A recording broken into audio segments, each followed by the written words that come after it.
పేపర్లో, ఆంధ్రజ్యోతి పేపర్లో కూడా లోకేష్ గారు 4 గంటల సమయంలో 4000 మంది బాధితుల యొక్క అర్జీలు తీసుకొని సమస్యలు పరిష్కారం చేశాడు అనేటువంటిది ప్రథమంగా ఈరోజు పత్రికల్లో వచ్చింది. నాకు అర్థం కావడంలో 4000 మందిని క్యూలో నిలబెట్టుకున్న పేపర్ లాక్కుంటే కూడా 1000 మంది కంటే ఎక్కువ లాక్కోలేము. ఒక 1000 మందిని క్యూలో నిలబెట్టుకుని వాళ్ళ దగ్గర ఉన్నటువంటి పేపర్లు బలవంతంగా ఒక వార్ఫుటి మీద లాక్కున్నా కూడా 1000 మంది పేపర్లు లాక్కోలేవు. అట్లాంటిది కూర్చొని ఎవడి చెవులో పువ్వులు పెట్టాలనుకుంటాడారు. అసలు ఇది సాధ్యమా? సాధ్యం కాదా? అయ్యా లోకేష్ గారు 4000 సమస్యల గురించి 4000 మంది దగ్గర నుంచి అర్జీలు తీసుకోవాలా అని చెప్పేటువంటి మీరు ఆలోచన చేస్తున్నారు కదా. రాష్ట్రంలో ఉన్నటువంటి సమస్యలన్నీ పరిష్కారం చేయాలని చెప్పి ఇండివిజువల్ సమస్యలు పక్కన పెట్టండి. అధికారం రాకముందు మీరు చెప్పినటువంటి హామీలు, మీరు అమలు చేసినటువంటి విధానము, మీ సమాధానం ఏంది అని చెప్పి నేను అడుగుతున్నా. ఈ రాష్ట్రంలో జగన్మోహన్ రెడ్డి గారు ముఖ్యమంత్రిగా ఉన్నటువంటి సమయంలో ఆయన దిగిపోయేటువంటి కాలానికి 66 లక్షల మందికి 66 లక్షల చిల్లర పైచిలుకు పెన్షన్లు వచ్చేటివి. మరి ఈరోజు ఎంతమందికి వస్తున్నాయి లోకేష్ గారు? 61 లక్ష. ఈ నెల తీస్తే 61 లక్ష అంటే 5 లక్షల మంది తగ్గిపోయినారు. వాస్తవంగా 60 సంవత్సరాలు నిండినటువంటి వాళ్ళకందరికీ నువ్వు పెన్షన్లు ఇస్తే ఈ రోజుకి దాదాపు 72-73 లక్షల పైన పెన్షన్స్ ఇవ్వాల్సినటువంటి పరిస్థితి ఉంటే గడిచిన 1.5 సంవత్సరం నుంచి ఒక కొత్త పెన్షన్ కూడా నువ్వు ఇవ్వలేదు. నువ్వు ఆ రోజు చెప్పినటువంటి మాట, నువ్వు మీ దత్తపుత్రుడు మీ తండ్రి మీరందరూ కూర్చొని ఇచ్చినటువంటి మాట ఏంది?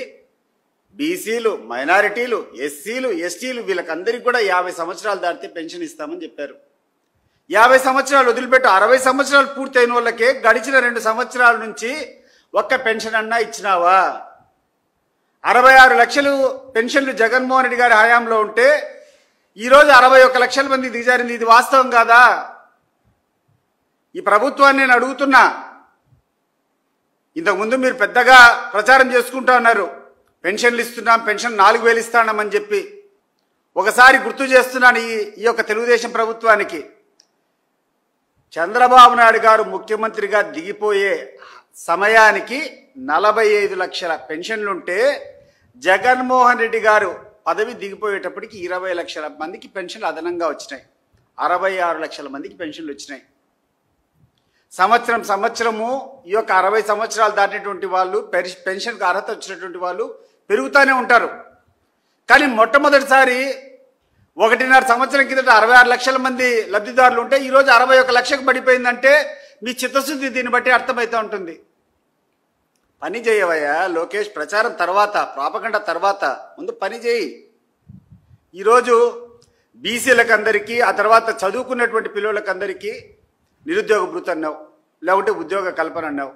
ఎక్కడ ఉద్యోగ కల్పన? ఎక్కడ నిరుద్యోగ భృతి? ఎక్కడ నీ సూపర్ సిక్స్లో వన్ ఆఫ్ ది మెయిన్ హామీ నిరుద్యోగులకు 20 లక్షల మందికి ఉద్యోగాలు కల్పిస్తాము, లేని పక్షంలో 3000 రూపాయలు నెలకు జీతాలు ఇస్తామని చెప్పావు. ఎక్కడ అని చెప్పి అడుగుతున్నాను. ఎవరికి ఇచ్చారో ఒకసారి చెప్పమని చెప్పి అడుగుతున్నా. 18 సంవత్సరాలు దాటేటువంటి మహిళలకు అందరికీ నెలకు 1500 చొప్పున సంవత్సరానికి 18,000 అని చెప్పావు. ఎక్కడా నీ పెన్షన్? ఎక్కడా? ఏ మహిళకి ఇచ్చావు నువ్వు? ఇవన్నీ పక్కన పెట్టి నువ్వు ఒక పక్క ఆస్ట్రేలియాకు పోతావు, మీ తండ్రి ఏమో కూర్చొని లండన్కు పోతాడు, లండన్ నుంచి దిగొస్తానే నువ్వు కూర్చొని క్రికెట్ మ్యాచ్ చూడబోతావు. ఏం సాధిస్తున్నారు మీరంతా అని చెప్పి నేను అడుగుతున్నాను. ఈ రాష్ట్రంలో ఉన్నటువంటి రైతులంతా ఇబ్బంది పడుతూ ఉంటే, వాళ్ళు పండించినటువంటి పంటలకు గిట్టుబాటు ధర లేకుండా ఉంటే,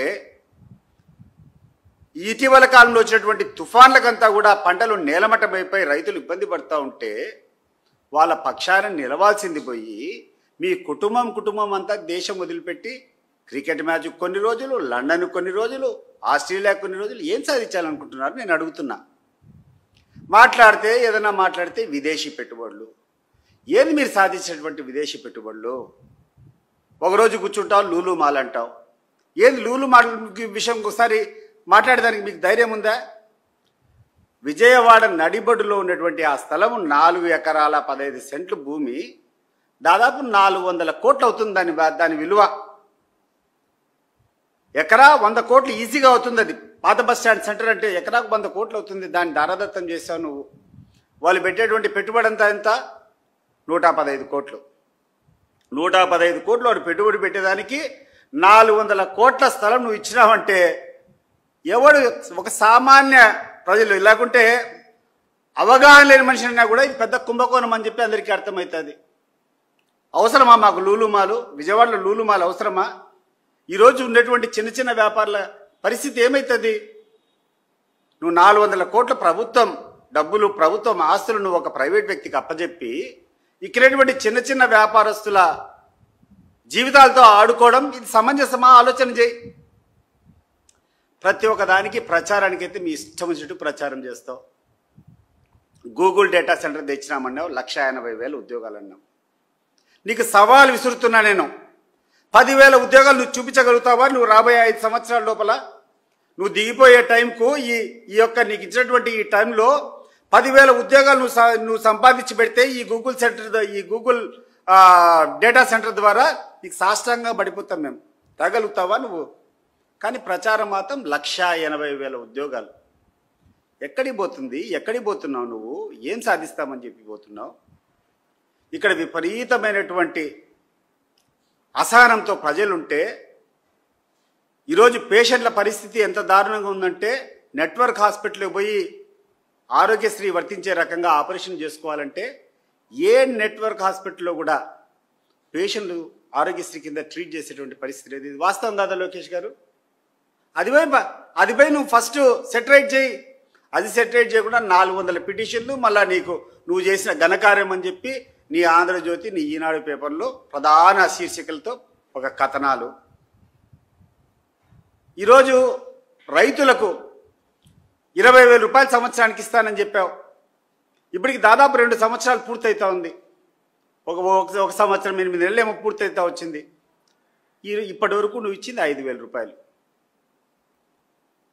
ఈరోజు రైతు పడేటువంటి పరిస్థితి ఆలోచన చేస్తే, అసలు నేను ఒక రైతు కుటుంబం నుంచి వచ్చిన, రైతులు పడేటువంటి పరిస్థితులు ఊర్లలోకి పోయి ఆలోచన చేస్తే అసలు బతకడమే కష్టం అన్నంత దీనంగా ఉంది. మరి ఆ రైతులకు ఏమి నువ్వు హామీ ఇస్తావు? ఏం భరోసా ఇస్తావు? ఒకసారి ఆలోచన చేయి. వాళ్ళు పండించినటువంటి ప్రతి పంట జగన్మోహన్ రెడ్డి గారి హయాంలో ఏముందో, ఈరోజు ఏముందో ఒకసారి మీకు ధైర్యం ఉంటే మీరు రండి, విలేజెస్కి రండి, పల్లెల్లోకి రండి, చూద్దాం, రైతు దగ్గర పోయి మాట్లాడదాం. ఏ పంట అయినా అప్పటికంటే ఇప్పటికీ మెరుగైనటువంటి ధర వచ్చిందా? ఉల్లి రైతులు తీసుకో, టమాటా రైతులు తీసుకో, అరటి రైతులు తీసుకో, బత్తాయి రైతులు తీసుకో, మిర్చి రైతులు తీసుకో, పొగాకు రైతులు తీసుకో, ఏ రైతైనా ఏ పంట అయినా ఇంక్లూడింగ్ ప్యాడీ, ఇంక్లూడింగ్ మిల్లెట్స్, ఏ దానికైనా కూడా జగన్మోహన్ రెడ్డి గారి హయాంలో వచ్చేటువంటి రెమ్యూనరేషన్ ఆ యొక్క మద్దతు ధర ఈరోజు వస్తూ ఉందా? ఇది ప్రభుత్వ వైఫల్యం కాదా అని చెప్పి నేను అడుగుతున్నాను. ఎక్కడెక్కడైతే ధరలు పడిపోతాయో, ఎక్కడెక్కడైతే రైతులు ఇబ్బందిగా ఉన్నాయో, పంట వస్తుందో దాన్ని ప్రొక్యూర్ చేసుకునేటువంటి బాధ్యత ప్రభుత్వానికి కాదా? మినిమం సపోర్ట్ ప్రైస్ ఇచ్చేసినటువంటి బాధ్యత ప్రభుత్వానికి కాదా? ఈరోజు ఎక్కడ చూసినా టమాటాలు అయితే పండించి రోడ్ల మీద వేసి తొక్కించినారు, మామిడికాయలు అట్లే రోడ్ల మీద తొక్కించినారు. మొన్నైతే మా కడప జిల్లాలో ఉల్లి రైతులు మొత్తం ఉల్లి పంటనంతా తీసుకొని ట్రాక్టర్లు తీసుకుని పోయి వంకల్లో ఎత్తినారు. ఎన్ని వాస్తవాలు కదా లోకేష్? ఎన్ని వాస్తవాలు కదా చంద్రబాబు నాయుడు గారు? ఇన్ని వైఫల్యాలు మీరు పెట్టుకొని ఈ రాష్ట్రంలో ఉన్నటువంటి అన్ని వర్గాల ప్రజలు ఇంత పెద్ద ఎత్తున ఇబ్బందుల్లో ఉంటాయి.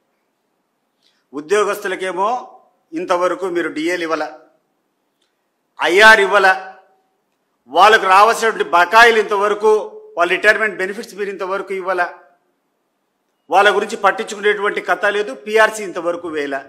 ఉద్యోగస్తులంతా ఇబ్బంది పడుతూ ఉంటారు. విద్యార్థుల గురించి ఎత్తుకుంటే విద్యార్థులు పడేటువంటి బాధ, మీరు ఫీజు రీయింబర్స్మెంట్ కళాశాలలకు డైరెక్ట్గా యాజమాన్యానికి వేస్తామని చెప్పారు. గడిచిన 1.5 సంవత్సరం నుంచి ఈ యొక్క ఫీజు రీయింబర్స్మెంట్ మీరు వేశారా? నేను అడుగుతున్నాను సూటిగా ఈ ప్రభుత్వాన్ని, ఈ ప్రభుత్వంలో ఉన్నటువంటి పెద్దలను. మీరేమో డబ్బులేమో ఆ యొక్క ప్రైవేట్ యజమానానికి జమ కట్టరు, వాళ్ళేమో విద్యార్థులకు సర్టిఫికెట్లు ఇవ్వరు. మరి విద్యార్థులు పడేటువంటి బాధను ఎవరు తీర్చాలి లోకేష్ గారు?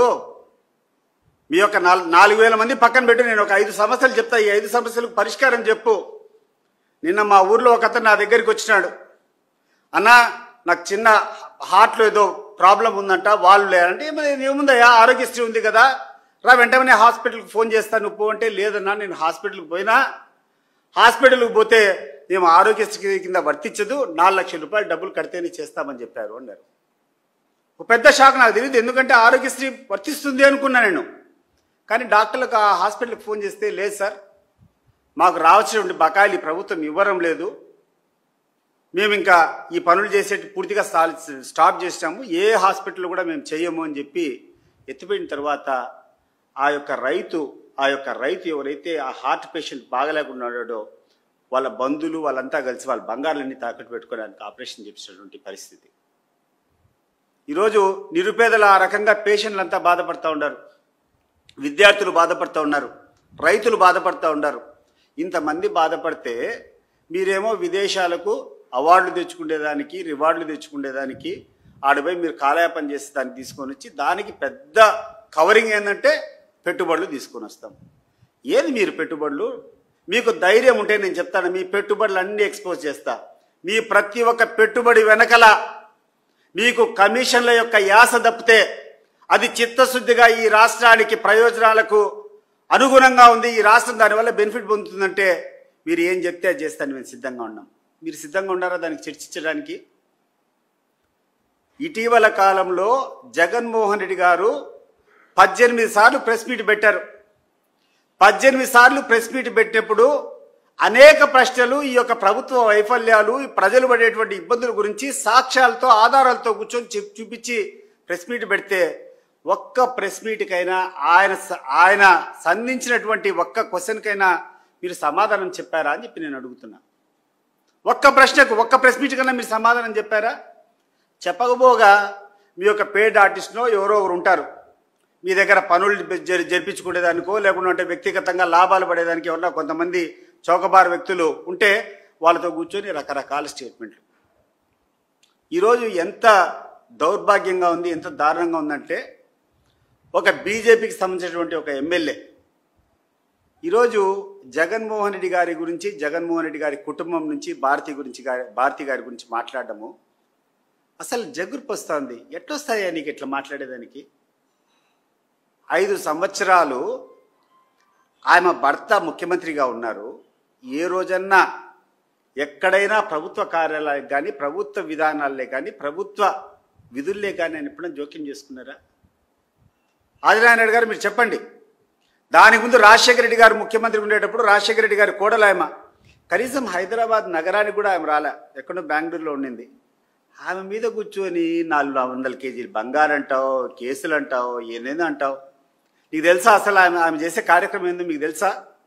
నాకు తెలుసు కాబట్టి నేను చెప్తున్నా. ఇటీవల కాలంలో నేను సన్నిహితంగా ఉన్నాను కాబట్టి నేను చూస్తున్నా. పులివెందులకు పోయి చూడిపో, వెంకటప్ప స్కూల్ అనేటువంటి స్కూల్లో 1000 మంది పేద విద్యార్థులకు చదువుతో పాటు, యూనిఫామ్తో పాటు, బట్టలతో పాటు, పుస్తకాలతో పాటు వాళ్ళకు కావాల్సినటువంటి షూస్ దగ్గర నుంచి, సాక్స్ దగ్గర నుంచి అన్ని ఇచ్చేటువంటి కార్యక్రమం గడిచిన 10-15 సంవత్సరాల నుంచి భారతమ్మ గారి ఆధ్వర్యంలో జరుగుతుంది లేదా ఒకసారి చూడిపో. ఆ రోజు అదే కాకుండా ఈరోజు ఒక విజేత అని చెప్పి ఒక స్కూల్ పెట్టింది ఆమె పులివెందుల్లో. ఎవరైతే వికలాంగులు ఉన్నారో, ఎవరైతే మానసికంగా సరిగ్గా లేదో అటు పిల్లల కోసం అని చెప్పి 65 మంది విద్యార్థులకు విజేత స్కూల్ అని చెప్పి పులివెందుల్లో పెట్టిస్తా ఉన్నారు. విజయవాడకు ఆమె వస్తే కూడా ఏ రోజు ఒక ప్రభుత్వ కార్యక్రమంలో పాల్గొనలే. ఆమె చేసేటువంటి కార్యక్రమం అంతా ఏంటంటే ఇన్నటువంటి మదర్ తెరెసా ఒక అనాథ ఆశ్రమం ఉంది, ఆశ్రమం పోయి పేదవాళ్ళు ఏదన్నా ఉంటే ఆ పిల్లోళ్ళతో 4 సేపు కాలక్షేపం చేసి వాళ్ళకు మనోధైర్యం ఇచ్చేది తప్ప ఎప్పుడు చేయదు. ఆమె మీద మాట్లాడేటువంటి దౌర్భాగ్యం ఎందుకు దిగజారుతారు మీరందరూ అని నేను అడుగుతున్నా. నువ్వు మాట్లాడుతున్నావు రాజకీయాల గురించి, రా మాట్లాడదాం. ఆదినారాయణ రెడ్డి గారు రాజకీయాల గురించి మాట్లాడుతున్నారు, నువ్వు మాట్లాడాలనుకున్నావు. నువ్వు ఎక్కడ జగన్మోహన్ రెడ్డిని నామరూపాలు లేకుండా చేస్తానన్నావు. మీకు ధైర్యం ఉంటే నిష్పక్షపాతంగా ఎన్నికలు జరుపుకొని కడప జిల్లాలో ఎక్కడైనా కూడా, ఈరోజు నువ్వు జమల్మడుగులో నువ్వు ప్రాతినిధ్యం వహిస్తున్నావు కదా, నీ జమల్మడుగు నియోజకవర్గంతో సహా ప్రభుత్వ సహాయం లేకుండా, సహకారం లేకుండా, దుర్వినియోగం లేకుండా ప్రజా కరెక్ట్ అయినటువంటి పోలింగ్ను జరిపించుకొని గెలిచి ఒక ఎంపీటీసీ గెలిచి చూద్దాం. నువ్వు కూర్చొని జగన్మోహన్ రెడ్డి గురించి మాట్లాడుతాండవు. జగన్మోహన్ రెడ్డి గారి కుటుంబం యొక్క పేరు చెప్పుకొని వాళ్ళు పెట్టేటువంటి పార్టీలో నువ్వు ఎమ్మెల్యే గెలిచినావు. గెలిచిన తర్వాత నువ్వు పార్టీ మారినావు. గెలిచిన తర్వాత నువ్వు వైఎస్ఆర్సీపీ ఎమ్మెల్యేగా ఉండి పార్టీ మారి తెలుగుదేశం పార్టీలోకి పోయి మంత్రి పదవి తీసుకున్నావు. సరే, అక్కడన్నా సక్రమంగా ఉన్నావా? అధికారం పోయినటువంటి మరుసటి నిమిషం నువ్వు పోయి ఆ పార్టీకి రాజీనామా చేసి నీకు ప్రొటెక్షన్ కావాలని చెప్పి నువ్వు పార్టీ మారి బీజేపీలోకి చేరి ఈరోజు కూర్చొని నీ ఇష్టానుసారం మాట్లాడుతాండవు. ప్రజలకి ఏం తెలియదు అనుకుంటాండవా? నువ్వు మాట్లాడితే ఏది మాట్లాడినా జరుగుతుంది అనుకుంటున్నావా? సాధ్యమైనంత వరకు మీ గురించి మాట్లాడకూడదు అనుకుంటాం, కానీ నువ్వు మాట్లాడేది ఏంది? నువ్వు వ్యవహరించేటువంటి తీరేంది? నువ్వు బెదిరించేదేంది? నువ్వు నామరూపాలు లేకుండా చేస్తాము, జగన్ ఎక్కడే లేకుండా చేస్తాము, చూస్తాం. అది కూడా రా. నువ్వు ఏదో పెద్ద ఎత్తున మాట్లాడుతుంటావు కదా, అన్ని దాంట్లకు సిద్ధంగానే ఉన్నాం. నువ్వు ఏమేమి చేస్తావో, ఏం చేయగలుగుతావో రా. ఒక్కసారి నీ ఫ్లాష్ బ్యాక్ చూసుకొని నువ్వు ఎక్కడి నుంచి వచ్చినావు, నువ్వు ఎట్లా పెరిగినావు, నీ యొక్క రాజకీయ ఎదుగుదలకు ఏం కారణం, ఎవరి పేరు చెప్పుకొని మీరు రాజకీయాలు ఉన్నారో ఒకసారి ఆలోచన చేయకుండా కూర్చొని ఆ కుటుంబం మీద మాట్లాడతావు. సిబిఐ ఎంక్వైరీ అంటే ఇప్పుడు సిబిఐ ఎంక్వైరీ కాకుండా ఏం ఎంక్వైరీ చేస్తుందండి? వివేక హత్య కేసు గురించి సిబిఐ ఎంక్వైరీ కావాలని ఈరోజు పేపర్లో నీ యొక్క స్టేట్మెంట్ నేను చూసినప్పుడు సిబిఐ కదా ఎంక్వైరీ చేసింది. ఎవరు ఎంక్వైరీ చేస్తారు? మరి సిబిఐ ఎంక్వైరీ చేసింది, ఎంక్వైరీ పూర్తి అయిపోయిందని చెప్పింది. ఒక నివేదిక ఇచ్చిన తర్వాత మీరు దాన్ని కమిట్ చేసుకొని కేసు నడుపుకోవాల్సింది పోయి మీరే ప్రొలాంగ్ చేసుకుంటా అలా వేరే వాళ్ళ మీద నిందలు వేయడం ఏంది? ఆదినారాయణ రెడ్డి గారు, నేను చెప్తున్నా, ఇంతవరకు నువ్వు అవినాష్ రెడ్డి మీద కానీ, లేకుంటే భారతమ్మ మీద కానీ, లేకుంటే జగన్మోహన్ రెడ్డి మీద నిందలేసేదానికి ప్రయత్నాలు చేస్తున్నావు. నేను కూడా ఈ కుటుంబానికి వ్యతిరేకంగా నేను పోటీ చేస్తాను, నేను వాళ్ళ మీద పోరాడిన, ప్రత్యక్షంగా నేను నిలబడిన అనేక ఎన్నికల్లో. నేను నిస్సందేహంగా ఈరోజు చెప్తున్నాను, గుండెల్లోంచి చెప్తున్నాను, వాళ్ళే కనుక దౌర్జన్యం చేయాలనుకుంటే పులివెందుల్లో ఎక్కడైనా ఏ బూత్ అయినా స్వేచ్ఛగా జరిగేదానికి అవకాశం ఉందా? నేను చెప్తాను, 2014లో నేను పోటీ చేసిన, 2019లో నేను పోటీ చేసిన, ఇటీవల 2024లో బీటెక్ రవి పోటీ చేసినాడు. ఏ ఎన్నికల్లో ఏ బూత్లో ఎక్కడైనా అవకతవకలు జరిగినాయి, ఈ బూతులు రిగ్గింగ్ అయిందని చెప్పి ఎప్పుడైనా మనం అడిగామా? ఇంక్లూడింగ్ బీటెక్ రవి ఎక్కడైనా కూర్చొని ఈ పోలింగ్ స్టేషన్స్లో అవకతవకలు జరిగినాయి, రిగ్గింగ్ జరిగిందని చెప్పి రీపోలింగ్ జరగాలని ఎక్కడన్నా కోరినామా? మరి అంత ప్రజాస్వామ్యబద్ధంగా ఎన్నికలు జరిపినటువంటి కుటుంబం మీద మన అబాండాలు మోస్తాం. ఇవన్నీ పక్కన పెట్టు. ఇటీవల కాలంలో 2022-23 ఆ సంవత్సరంలో పట్టభద్రుల ఎన్నికలు జరిగాయి. పులివెందులో రాంగోపాల్ రెడ్డి నిలబడినాడు. రాంగోపాల్ రెడ్డిని చెప్పని చెప్పు, పులివెందులో ఏమైనా అవకతవకలు జరిగాయా పట్టభద్రుల ఎన్నికల్లో? అనేటువంటి 2-3 పోలింగ్ స్టేషన్, మండలానికి ఒక పోలింగ్ స్టేషన్, 2 పోలింగ్ స్టేషన్లు ఉంటుంది. మరి ఇంత నిస్వార్థంగా ఎటువంటి ప్రజలకు ఇబ్బంది లేకుండా పోలింగ్ జరిపించినటువంటి కుటుంబం మీద ఏదో ఎప్పుడో జరిగిందని చెప్పి 20 ఏళ్ల కిందట 15 ఏళ్ల కిందట ఏదో జరిగిందని చెప్పి నెపం చూపించుకొని ఇటీవల జరిగినటువంటి ఒక ఎన్నికల్లో మీకు కావాల్సినటువంటి కొంతమంది పోలీస్ అధికారులంతా కూర్చొని దుర్వినియోగం చేసి ఒక జెడ్పీటీసీ గెలుచుకొని అహంకారంతో మాట్లాడుతున్నావే. సరే గుర్తుపెట్టుకోండి మీరు ఎక్కడి నుంచి వచ్చినారో. అండ్ పులివెందుల్లో ఉన్నటువంటి ప్రజలను అడిగితే మన జరిగినటువంటి జెడ్పీటీసీ ఎన్నికల ఎట్లాడదో చెప్తారు అందరూ. ఎన్నికల్లో దౌర్జన్యం చేస్తాం, పోలీసులు 10 మంది కూర్చోబెట్టుకుంటాం, ఎవరిని రానియకుండా మేము చేస్తామనేటువంటి ఆలోచన లేకుండా ప్రజల పక్షాన ప్రజలతో స్వేచ్ఛగా పోలింగ్ జరుపుకొని గెలిచేటువంటి కెపాసిటీ పులివెందులో పక్కన పెట్టు. నీ జమ్మలమడుగులో నువ్వు పులివెందుల్లో ఏదో కట్టడి చేస్తామంటాడో, ఏం చేయగలుగుతావు? కట్టడి నువ్వు చేసేది లేదు, నేను చేసేది లేదు. పులివెందులో ఉన్నటువంటి ప్రజలకు తెలుసు, వాళ్ళకు ఏ కుటుంబం అయితే మేలు చేసింది, ఎవరైతే మేలు చేశారో వాళ్ళకు స్పష్టంగా తెలుసు.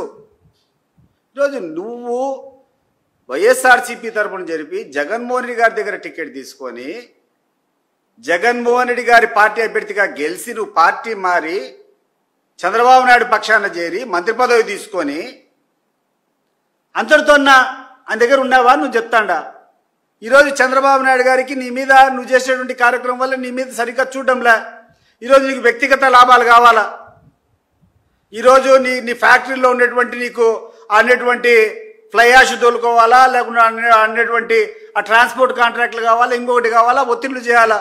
దీనికోసం అని చెప్పి ఆయన ప్రసన్నం చేసుకునేదానికి ఇంత దిగజారి మాట్లాడాలనా అని చెప్పి నేను అడుగుతున్నాను.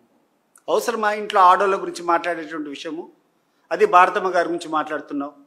ఎప్పుడన్నా ఎక్కడైనా ఏ ప్రభుత్వ కార్యక్రమంలో ఆమె ఇంటర్ఫీరెన్స్ ఉందని ఎప్పుడన్నా చూసావా? కాబట్టి ఇవన్నీ పక్కన పెట్టాలా. అండ్ ఈ తెలుగుదేశం వాళ్ళు కూడా చెప్తాండా, ఎస్పెషలీ పవన్ కళ్యాణ్ గారు కూడా చెప్తాండా, ప్రతి ఒక్క కార్యాలయంలో, ప్రభుత్వ కార్యాలయంలో కూడా చంద్రబాబు నాయుడు గారి ఫోటో పక్కన నీ ఫోటో పెడతాండారు. నువ్వు ఆలోచన చేసినావా ఆయన చేసేటువంటి తప్పులన్నీ నీ మీద కూడా పడుతున్నాయనేటువంటిది? ఈరోజు ఆ రోజు మేనిఫెస్టో ఇచ్చేటప్పుడు మీ ఇద్దరు కలిసి ఇచ్చినారు కదా. ఆ రోజు ప్రజలకు ఇచ్చేటువంటి హామీలు మీ ఇద్దరు కలిసి ఇచ్చింటివే కదా. ఏ హామీ అమలైంది ఒకసారి నేను అడుగుతున్నా. మీకే ఇంత దౌర్భాగ్యము ఒక చంద్రబాబు నాయుడుకు మీకు తప్ప ఎవ్వడికి దక్కలే. ఎక్కడే కానీ నిరుద్యోగులకు ఉద్యోగాలు ఇవ్వాలా, మహిళలకు మీరు చెప్పినట్టు 18,000 రూపాయల పథకం ఇవ్వాలా. ఈరోజు గ్యాస్ అన్నారు. మీకు ధైర్యం ఉంటే చెప్పండి, ఏ ఊరికైనా పోదాం. గ్యాస్ ఇప్పటి వరకు సంవత్సరానికి 3 సిలిండర్లు అన్నారు. ఎవరో 3 సిలిండర్లు వచ్చినటువంటి కుటుంబాన్ని మీరు చూపిస్తే సాష్టాంగం పడిపోతాం. మీరు సిద్ధమా? మీరు దానికి సిద్ధమా అని అడుగుతున్నా నేను. ఏ ఊరికైనా పోదాం. రైతుల గురించి డబ్బులు ఇస్తామని చెప్పారు, ఇచ్చినారా? ఇవ్వకుండా కూర్చొని ఏమీ లేకుండా మీ అంతకు మీరే కూర్చొని విజయోత్సవ సభలు అనంతపురంలో కూర్చొని సూపర్ 6 సూపర్ హిట్ అండి. ఎక్కడికి పోతాండ్రు మీరు? మీ కాళ్ళకు మీరే దండాలు పెట్టుకొని, మీ కాళ్ళకు వంగి మీరే దండం పెట్టుకొని మీరే దేవుళ్ళు అనుకుంటే సరిపోతుంది అది? ఎన్ని వదిలిపెట్టండి, ఎన్ని వాస్తవాలకి రాండి. ఇటీవల లోకేష్ గారు నువ్వు పోయినావు, క్రికెట్ జెర్సీ వేసుకున్నావు, ఇండియన్ జెర్సీ వేసుకున్నావు, ముంబైలో జరిగేటువంటి మ్యాచ్లోకి పోయినావు.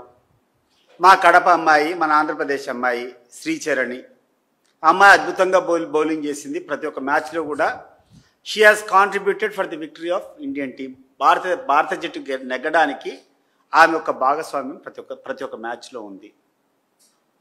గతంలో చంద్రబాబు నాయుడు కానీ మీరు కానీ ఎవరైనా ఈ రాష్ట్రానికి సంబంధించినటువంటి క్రీడాకారులు ఎవరైనా ప్రతిభ సాధిస్తే మీరు వెంటనే ఫైనాన్షియల్గా బెనిఫిట్స్ కానీ, వాళ్ళకి స్థలాలు కానీ, ఉద్యోగాలు కానీ ఇవన్నీ ఇచ్చేవాళ్ళు.